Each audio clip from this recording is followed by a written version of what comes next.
I'll now recognize Honorable M. Tuli.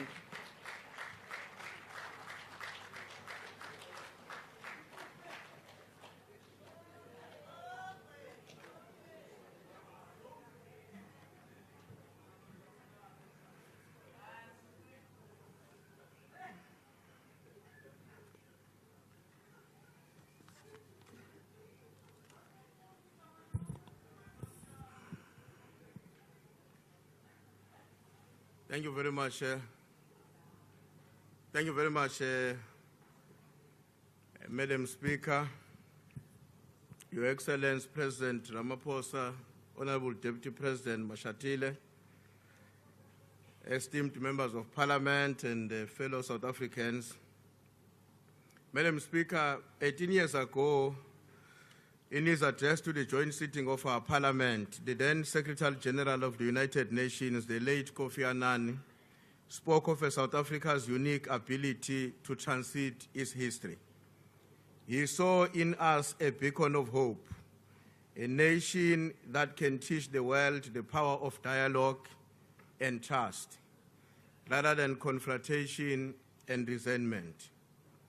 Among other things that he said, and I quote, "We have shown that a nation need not to be imprisoned by its history, that even people whose communities have been in bitter conflict and have endured or committed the worst injustice can work together to build a common future." I believe this example can serve not only other individual countries, but also the world as a whole, which today is sitting with resentment based on the past and the present injustice, and with misunderstandings based on differences of culture and beliefs. He went on to say, South Africa's popular wisdom, derived from its own history of overcoming resentment and mistrust, can be used to convince other countries that injustice and misunderstandings are not cured by confrontation or threats, since these only strengthen the determination of the powerful to keep power in their own hands.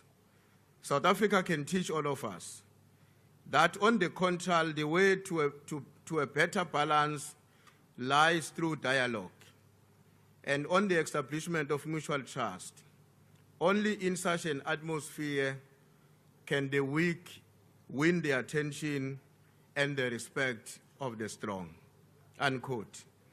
Madam Speaker, I was reminded of Anani's words as we witnessed last week when former adversaries and now colleagues in government earnestly debating on the President's address, avoiding the temptation of succumbing to romanticism of what we witnessed last week, is what the outstanding Anane aptly described as South Africa's particular wisdom, derived from our own history and of overcoming resentment and mistrust, and not to be imprisoned of our own history.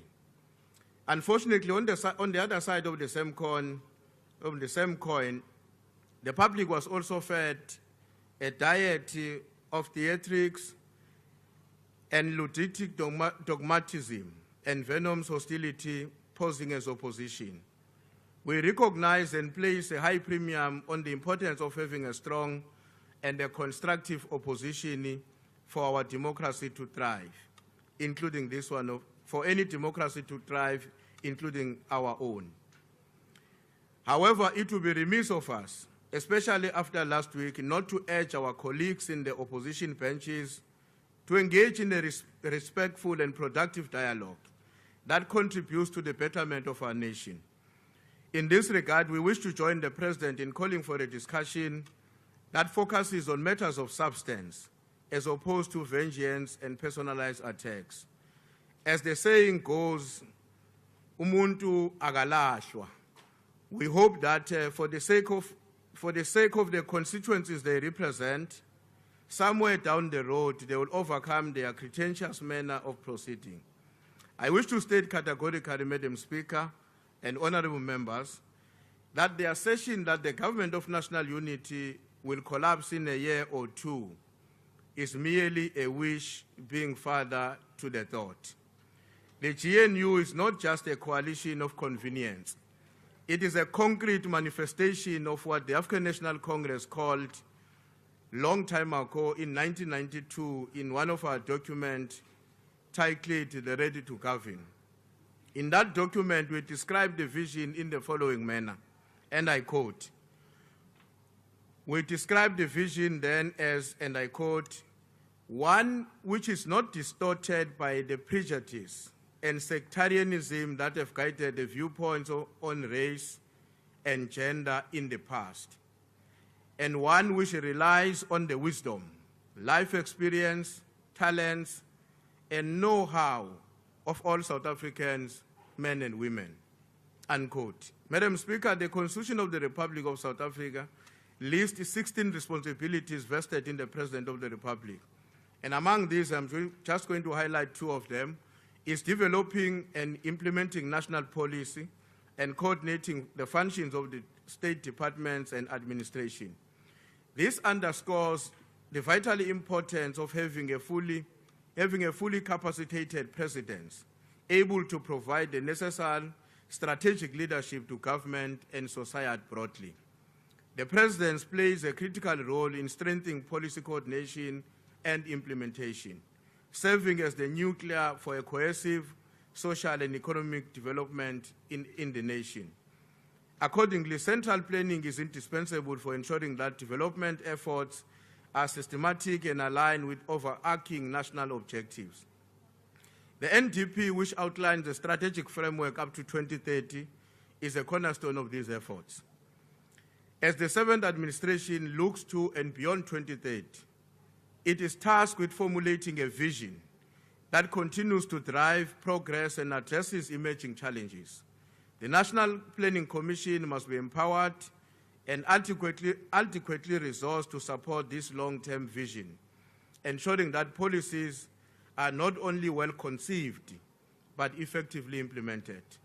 The President's interventions role is also crucial in tackling structural factors that impede progress and in addressing service delivery challenges. By leveraging this authority and convening power, the President can weave interventions that cut across various sectors, ensuring that bottlenecks are addressed and resources are optimally utilized. This involves not just a high-level oversight, but also active engagement with different layers of government and stakeholders to ensure that policies are translated into tangible benefits for our people. The ability to mobilize and coordinate these efforts across departments and agencies is essential for overcoming systemic barriers and improving service delivery.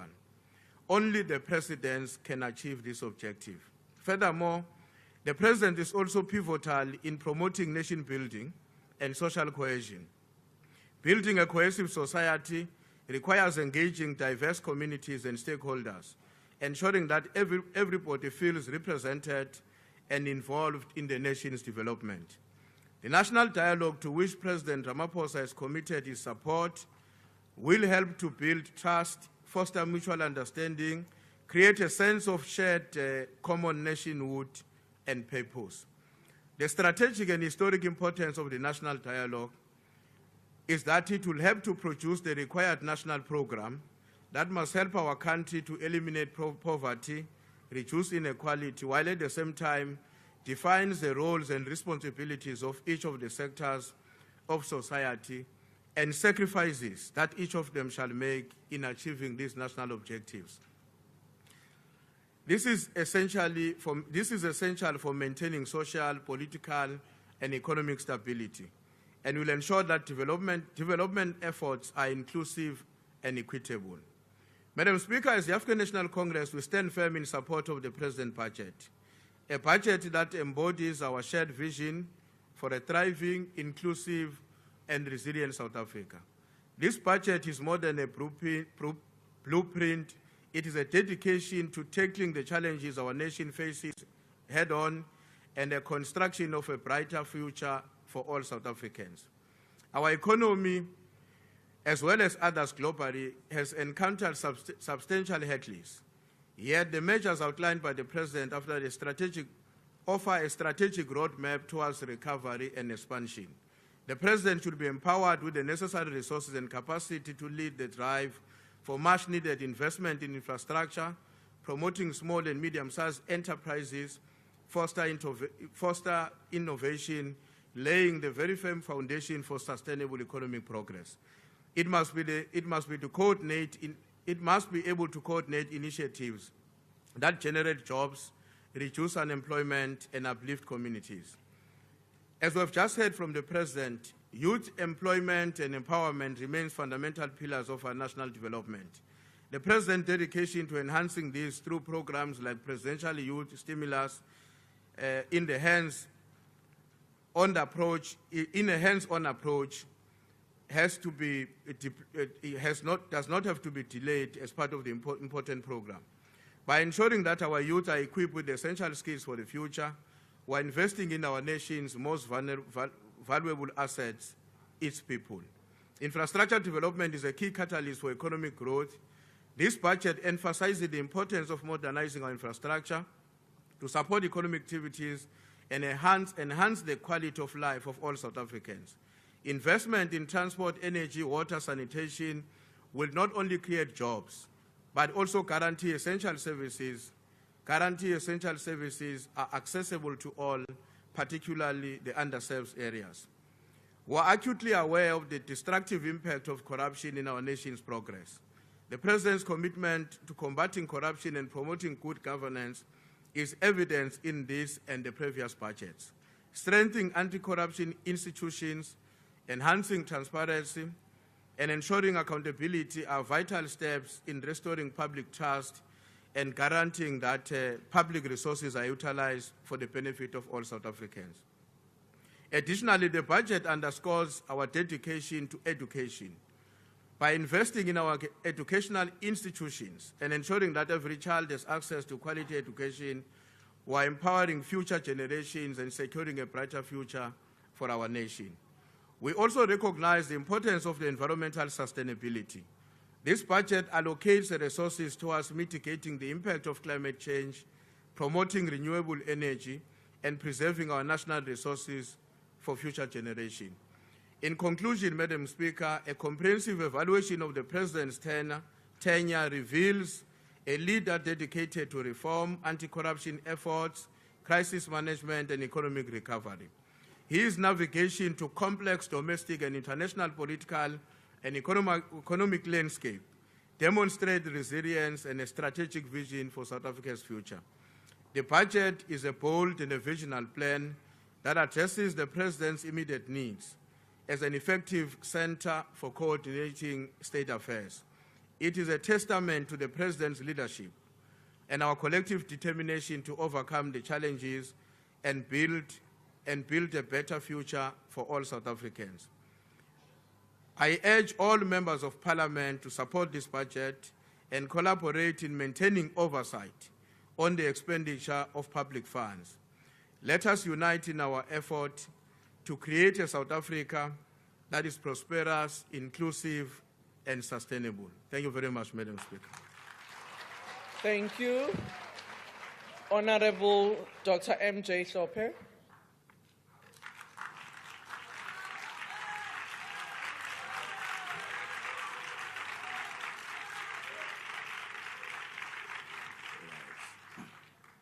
Thank you so much, Chair. President Ramaphosa, just the first thing that I need to say to you, please don't call me Judge Hlophe. You know why. You know better than I. Don't call me Judge Hlophe, please. Right.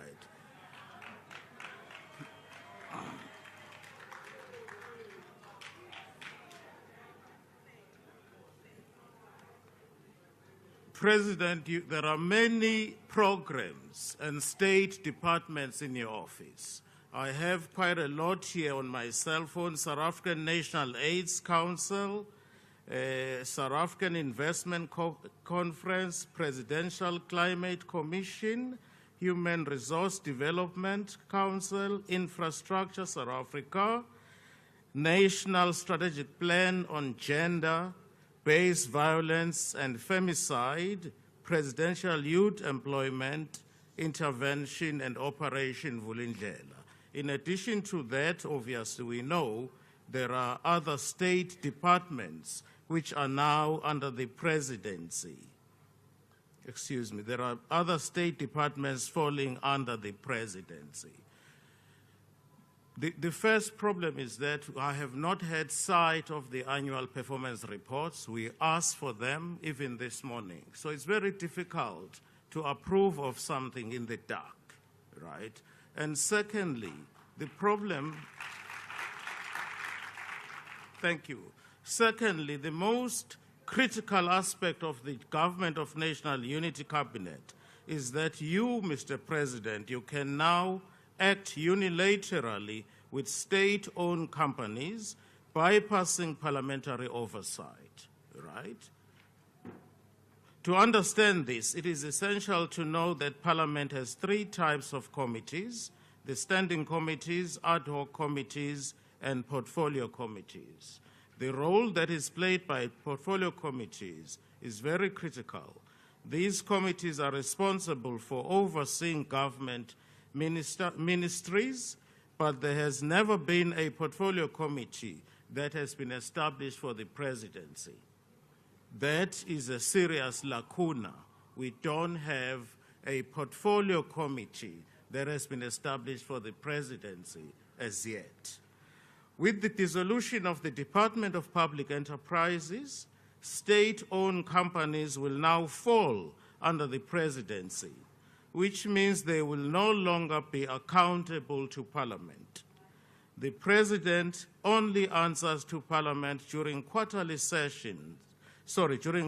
question and answer sessions, which are often marred by bias and lack of transparency.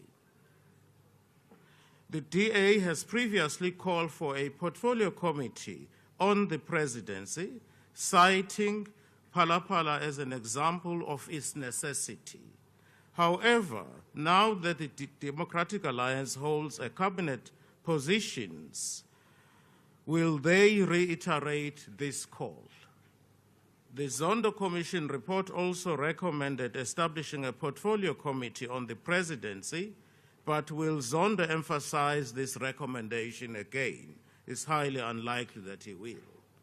State-owned companies contribute significantly to the economy. They are responsible for 27% of the GDP, surpassing the Johannesburg Stock Exchange, which only has a contribution of 23%. The question is, can we trust President Ramaphosa to manage these companies without parliamentary oversight? That is the question.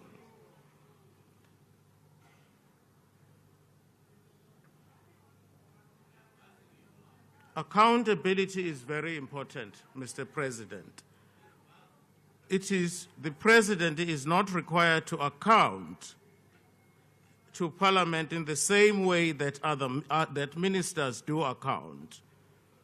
He also cannot be summoned by the Portfolio Committee in the same way as ministries can. Right? That's my understanding of how Parliament functions. Mr. President, it's very difficult for us as an opposition to effectively say we go along with the budget. No figures have been given at all as to how the budget has been comprised. We don't know. I'm standing here being called upon to come and endorse a budget in the dark. It's very, very difficult to do that. Order, Honorable Soper. There is a point of order. If you can take your seat. Honorable Member. It's Honorable Msezane, Speaker. Yes. Speaker, we were very respectful to the President and to the Chief Whip of the ANC Which rule when are they you spoke. standing on? No, Speaker. It's parliamentary disturbance. The Speaker is being disturbed. And we can equally be very... Speak, if you like the House to not degenerate kindly assisting us in allowing our speaker to speak without interruptions. Honorable Member, thank you very much, even though you did not indicate under which rule you are raising your point of order, but there is no overwhelming noise that is drowning the speaker. When that happens, I will intervene as I've always done. Honorable Member, let's allow Dr. MJ Sope to proceed. I'm also making the same mistake like the President. Honorable Sope. Thank you, Madam Speaker. I was still saying President Ramaphosa, it's very difficult to engage constructively and meaningfully. We have not had sight of the budget. You also didn't take us into confidence as to how much has been budgeted for, in your office. It creates difficulties for us. As far as the MK party is concerned, our view is very clear. You alluded to 3 challenges that we have in this country, and they are, in your views, poverty, inequality, and unemployment.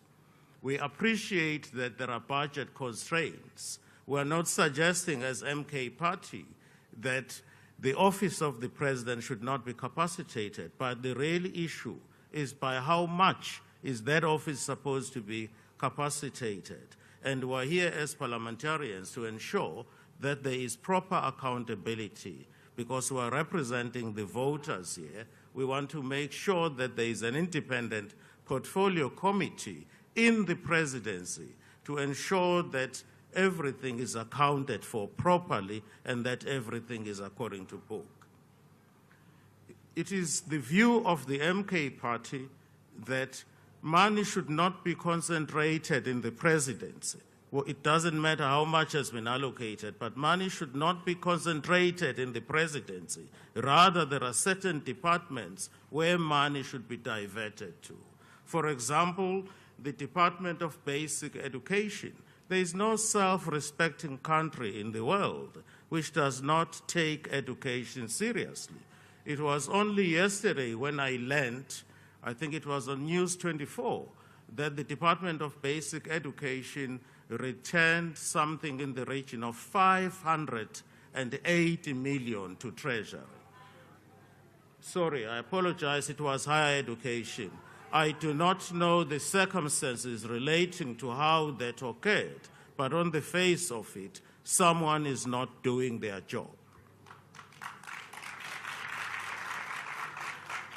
It really doesn't matter whether it was higher education or basic education. Education is important. Fine, doesn't matter for me. Order, honorable members, let's allow the speaker to make his point.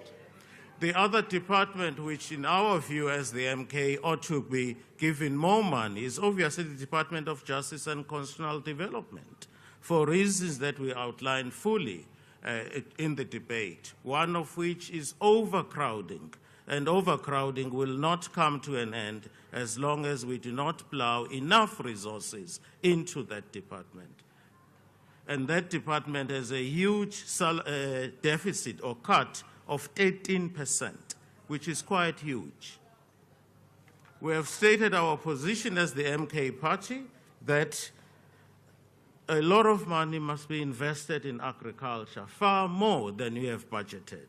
And our approach to agriculture is that we should also develop infrastructure in terms of, we are talking about rural development. We must develop infrastructure in rural areas. And our view is that when that infrastructure is developed in rural areas, we must utilize local talent, and we seldom do that. We tend to import these big contractors, and they come, sometimes there is tension between the workers emanating from the big contractors and local people. We end up with a situation whereby local people or residents do not identify with the infrastructure. One of the compelling ways of making people identify with the infrastructure is to get them involved right from inception. That will create jobs for them as we build roads and as we build bridges. And we must ensure that some of those jobs are permanent and ensure that the local residents look after the infrastructure. We also believe, as the MK party, that a lot of money must be plowed into the army. We have stated our position that we believe there should be compulsory military training. We should reintroduce that, and it makes our boys and perhaps our girls who want to go to the army, it makes them more responsible citizens of this country. Going to the army is not just about shooting, but there is more to it. There is self-discipline, and there is a lot of skill that people acquire in the army. So we believe there should be more money that should be plowed into the army, and that will create, thank you, and that will absorb so many of our youngsters who are idling in the townships and they have absolutely nowhere to go. At least we would know that as soon as they turn 18, they will be absorbed for about 2 years in the army. They will have something to do than just idling in the streets and becoming victims to drugs and other social ills. The other problem where money should be going, in Cape Town it was reported last week, for example, there were 9 murders just in Cape Town alone. Clearly the money that we invest in the police is not enough. We need to invest far more money in the police. The question arises, where is money going to come from? We have certain ideas as to how money can be generated. The first obvious one, which you are not going to like, Mr. President, is the cabinet. The size of the cabinet with respect is too big. And this was recognized by the opposition, the then official opposition, the Democratic Alliance, when they were the official opposition. They recognized that, but when the time came for the government of national unity, they are now singing a totally different tune.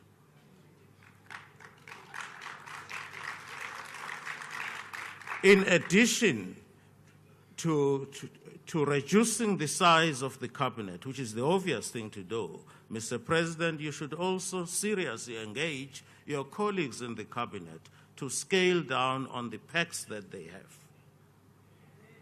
You can only scale down on your pack. If, for example, you are entitled to a helicopter, you don't have to order a helicopter, right? You can order something.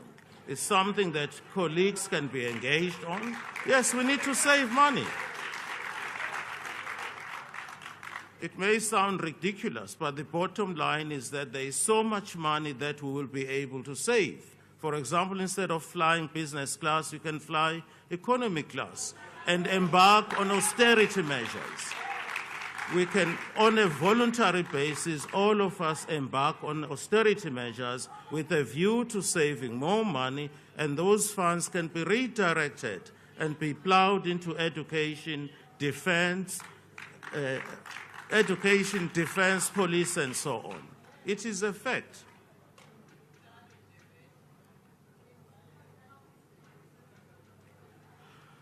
When the time comes, Mr. President, to borrow money, please borrow from BRICS.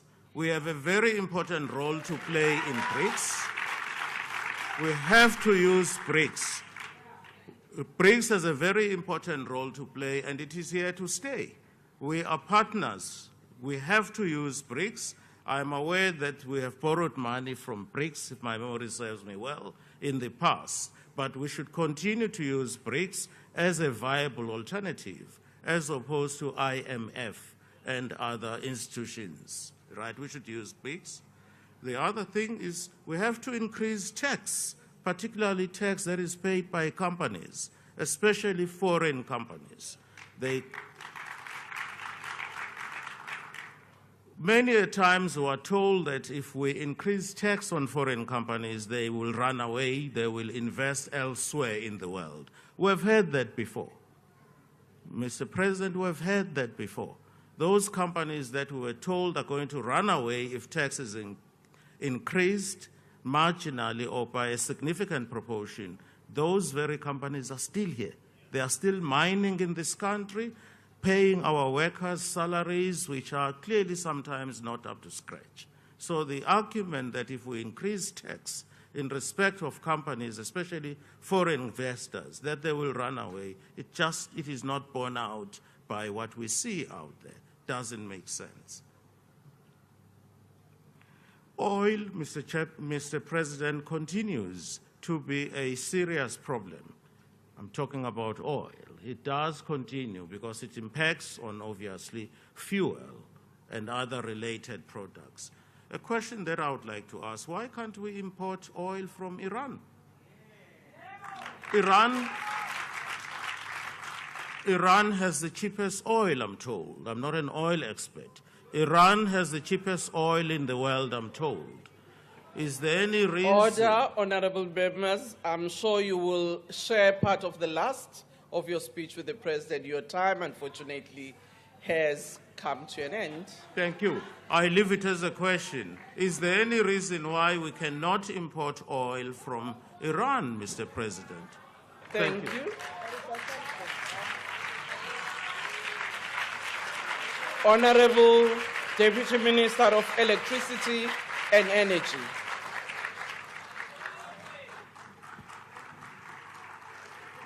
Thank you, Speaker. The electricity crisis that has gripped South Africa since 2015 has over the past few years become one of the preeminent issues for this government and the citizens it serves. The impact has been felt by individuals and businesses alike, and the impact of ongoing rolling blackouts has played havoc with the national psyche. In a bid to avoid the ongoing catastrophic effects of load shedding on our economy, the President established the National Energy Crisis Committee in 2022, out of which the Energy Action Plan was born. Then, in 2023, the President announced that he would be appointing Dr. Julius Malema as a minister in the presidency responsible for electricity, whose primary objective was to end load shedding.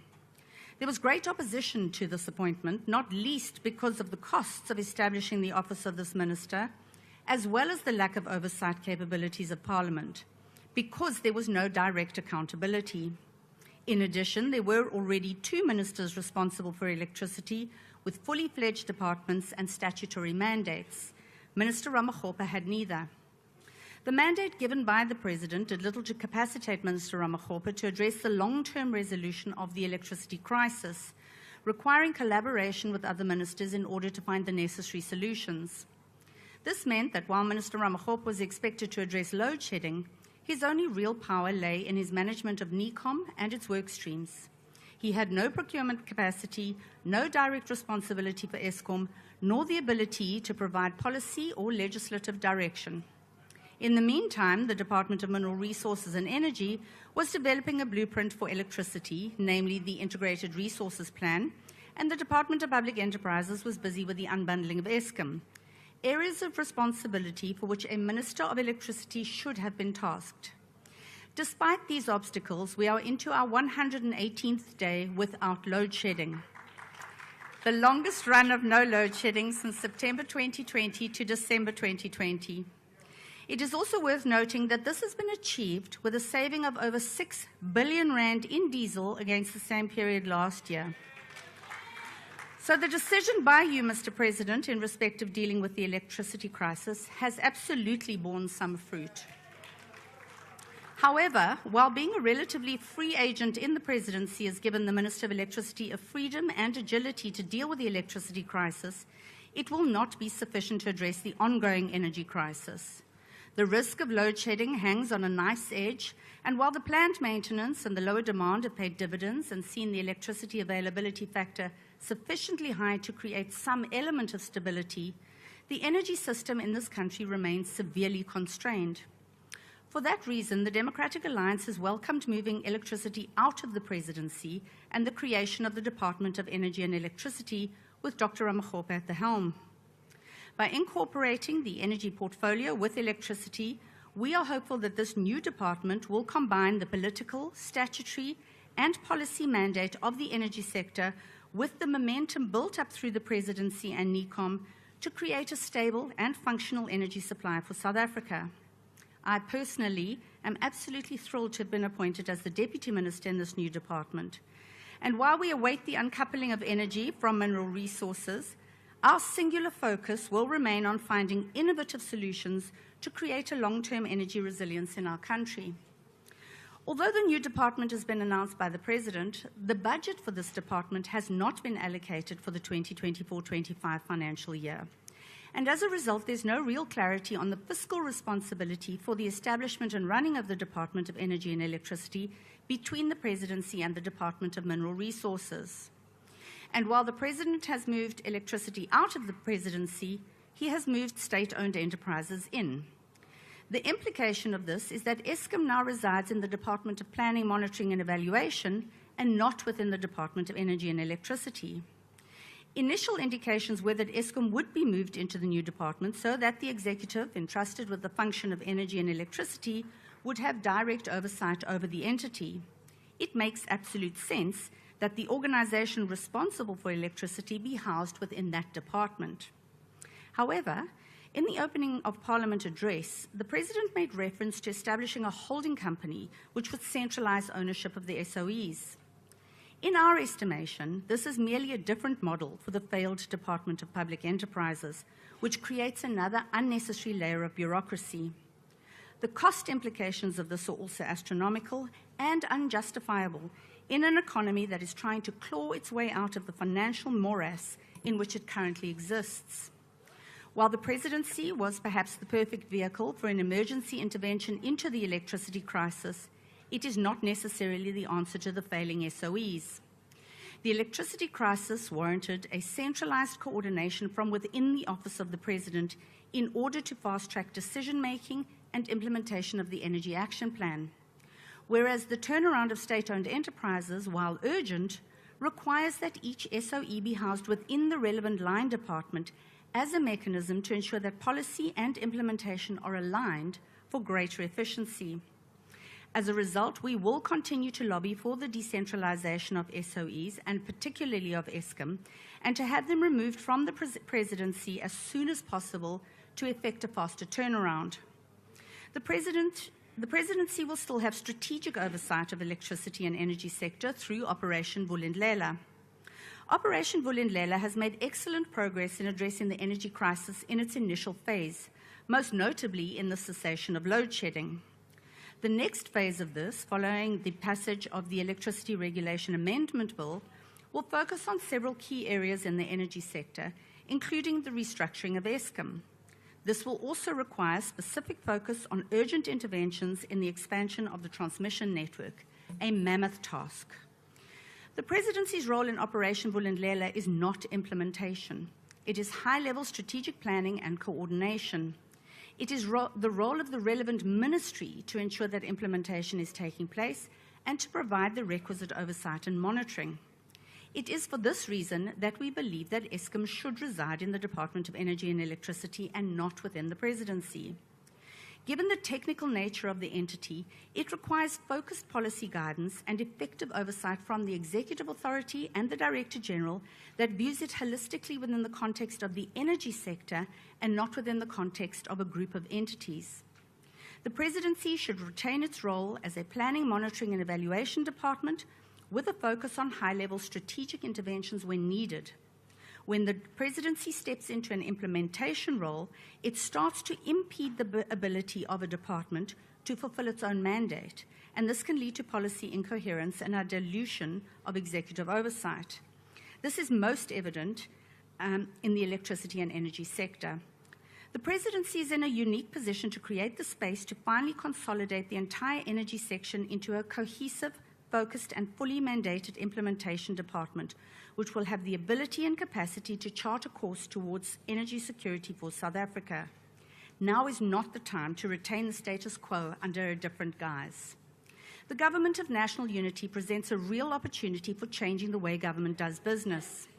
By implementing the policy proposition of decentralization of SOEs, entities such as Eskom can be repositioned in their relevant line departments, bringing the operational element of the electricity business into alignment with the implementation of energy policy.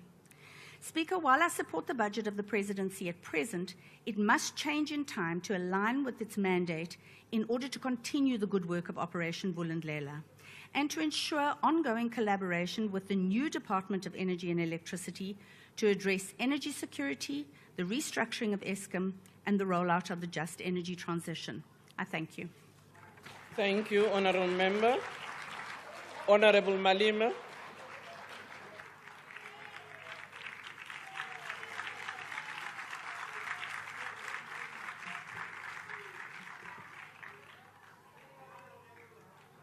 Thank you very much, Speaker.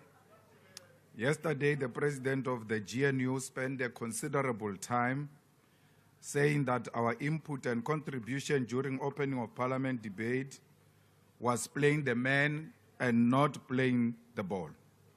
The president wrongly said that we previously insulted him by saying that his father was a police officer during the dark days of apartheid, and that even when such is a fact, he is proud that his father was a law enforcement officer of apartheid laws.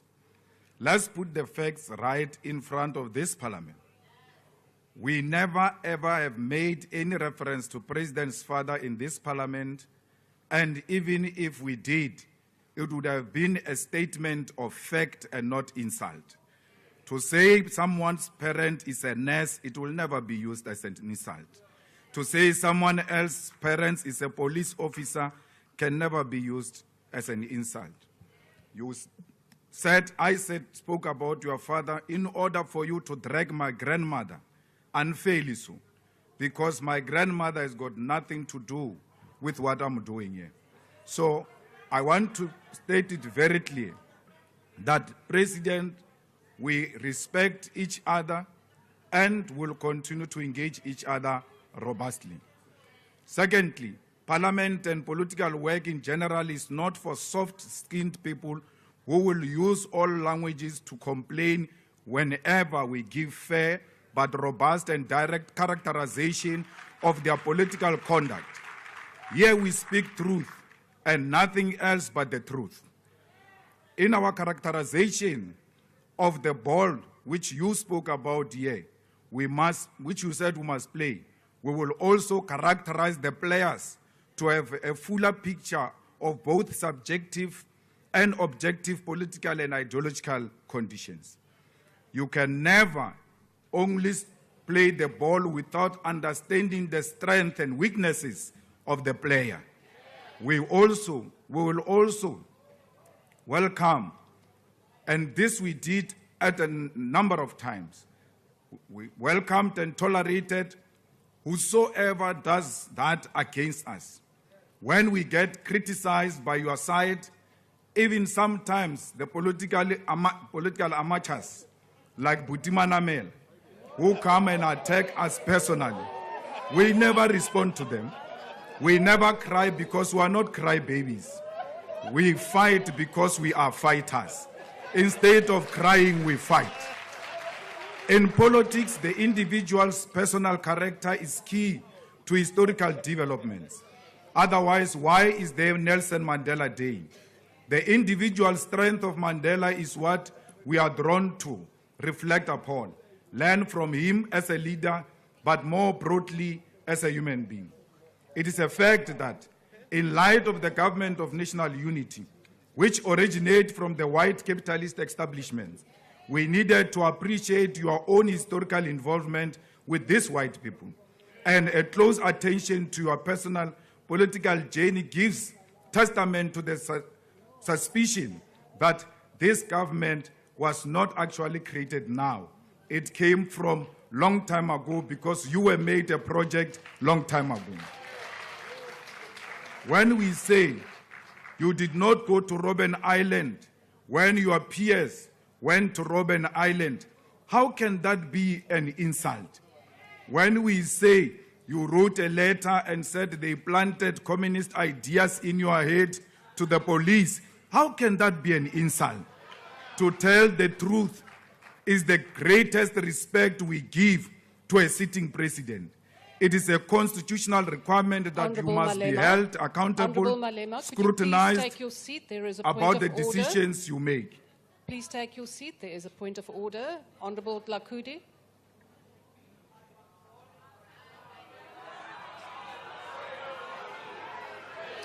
Thank you very much, Honourable Deputy Speaker. Honourable members, order. I cannot hear the Speaker. Honourable Deputy Speaker, I am standing on a point of order based on what the Honourable Malema said. Rule number 92. Honorable Deputy Speaker, the Honorable Malema referred to the President as a project, meaning that the President is acting on behalf of other people. So that is unparliamentary and it cannot be accepted. Thank you. Honourable members, I have listened to what the Honourable Malema has said, and I think that we do have to have robust debate, so I'm not going to sustain that point of order. Please proceed.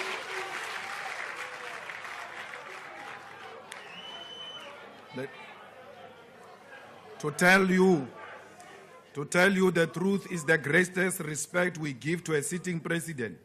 It is a constitutional requirement that you must be held accountable, scrutinized about the decisions you make.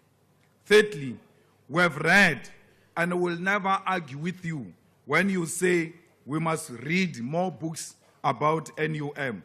Reading is a very nice thing to do. There are many books that we have read in relation to the formation of NUM. And we want to state very clear here that you read and called names of individuals who formed the NUM, which we say it was a project of the Oppenheimers. These individuals are all flourishing, with you being a billionaire, yet the mine workers' conditions continue to be worse. How do you form a union to go and save the workers, but the people who formed the union themselves are the ones who are succeeding, yet the mine workers are struggling? Mine workers in South Africa constitute to be the most exploited section of the working class in South Africa. Mine workers continue to be the most underpaid workers in South Africa compared the amount of wealth they extract from beneath our soil. Mine workers continue to stay in horrible conditions and informal settlement without water, roads, toilets, and without basic necessities. Mine workers continue to be the biggest victims of loan sharks, and with the biggest loan shark being Capitec. Mine workers continue to perish in occupational accidents. Solomon Nyerenda, Yvonne Mniz, and Priti Winnie Nkambule are still trapped inside a container in Lily Mine after the accident that happened in 2016, 8 years ago. Mine workers continue to live in communities defined by high levels of crime. When the mine workers protested for a minimum wage of 12,500 per month in Marikana 12 years ago, you as a director and a shareholder of London Mine, you did not take the side of the workers. You called for concomitant action, and 34 workers were massacred by the ANC government in Marikana. If you formed the union for these workers, why is the conditions remaining the way they are? The union was formed to suppress those workers. The conditions of mine workers in South Africa is applicable to many other categories of workers in South Africa. A lot of workers in South Africa live in absolute poverty, and there is no hope that their condition will change under GANU. If the history and fiction that you tell about the NUM and mine workers is anything to believe, why are mine workers still trapped in the condition they find themselves in today? Mr. President, it is almost a year since you went to Hammanskraal in June 2023 to admit to the people that you failed them after 31 people died after the cholera outbreak. To this day, the people of Hammanskraal still do not have clean, drinkable water. How can the president go into a place and find a crisis, and when he comes out of that place, the crisis remains? It doesn't only remain, it becomes worse. President, you went to Alexander and promised people 1 million houses.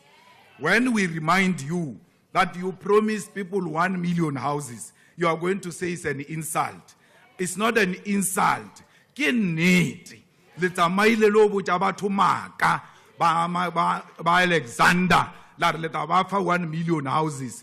le mamotlhale le ntlo e tia le shidi a sanga ya gagiwa after we ile kwa president wa botsa batho maka wa rutlo ba fa dintlo o tsamaile mo le minister Mkhunu la ya Giyane la fitla la botsa batho ba Giyane la re you are going to get water, and if you don't get water, action is going to be taken. What action? Minister Senzo Mkhunu is still a minister. If there was any action, it was supposed to be on him because the people of Giyane don't have water. Banu ba Giyane balaba mate, and you went to promise them water and you did not give them water. Here in Cape Town, you came here and established anti-gang unit. You said you are going to fight gangsterism here in Cape Town. After you left, the situation became even worse. Today, there are more police stations that are found here in the Western Cape, in Cape Town, which are involved in contact crimes.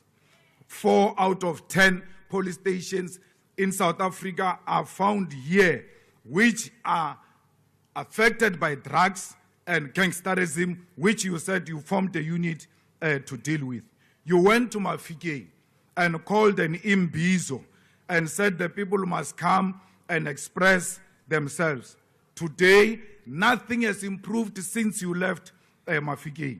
The people of Matlosana, Tswaing, Ratlo, Mafike, Madibe, and others do not have water, do not have dignified sanitation, and do not have roads, clinics, and clean parks. But because you make promises and fiction in your mind, these people are imagining their daily struggles. Mr. President, what is even more concerning is that even your 7th administration is characterized by fiction, supported by prepaid mainstream media. You continue with promises that you do not follow up on. Just recently, you went to the people of Kariega in Nelson Mandela Bay Metropolitan Municipality and promised them temporary houses in 30 days after they suffered recent floods. These people are still waiting for houses. 30 days has gone and passed.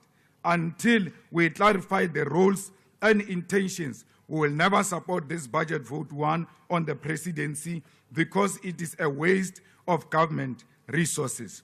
A lot of money is being spent on useless things instead of redirecting those resources into the projects that are beneficial to the people of South Africa. We don't understand. Why did you take intelligence and put it in your office instead of going to take the water crisis project of Hammanskraal and make it a presidential responsibility and deliver water? Let that water crisis sit in the office of the president if you mean it.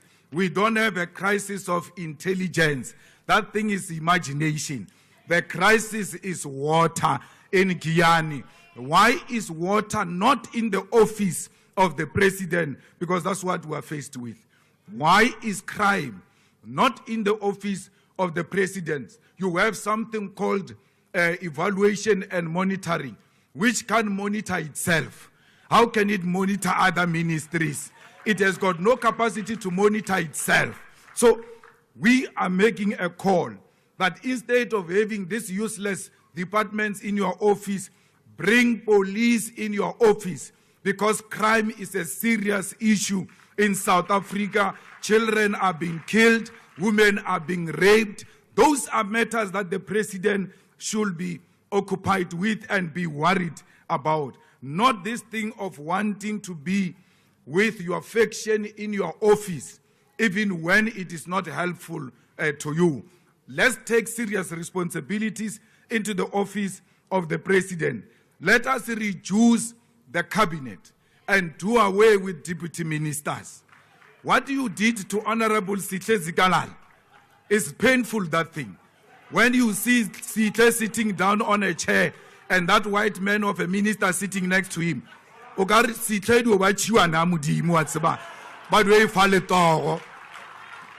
we Instead of just removing Sihle and closing that deputy ministry, you humiliate him in a manner you have done. Deputy ministers do not have a role to play. They are unnecessary. We put a lot of money in the offices of deputy ministers who are not even known by anyone. They walk around with bodyguards and people start asking themselves as to who is this one now with bodyguards. So we can save a lot of money by reducing cabinet, by removing deputy ministers. President, nalwena reatrompana ibile rinna pleke ti nalwena refitaria go each other's house reaka mautu. We don't need cabinet we don't need parliament to make an appointment. When we want to see each other, we have done so before.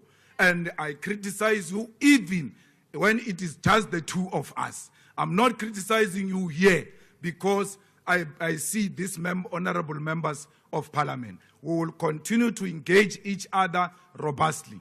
You asked me a question and said, where were you? It was biologically impossible for me to be there. So don't question me. Go and question my mother and my father why I was not there. But when the time came, I showed up.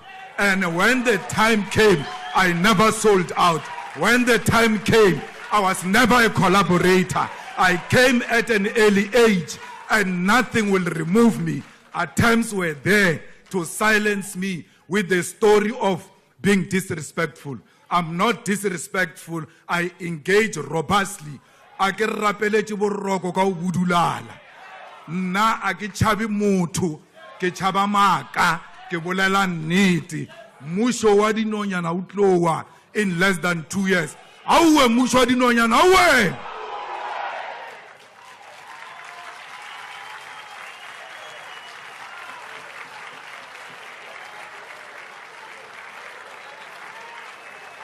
Honourable members, order.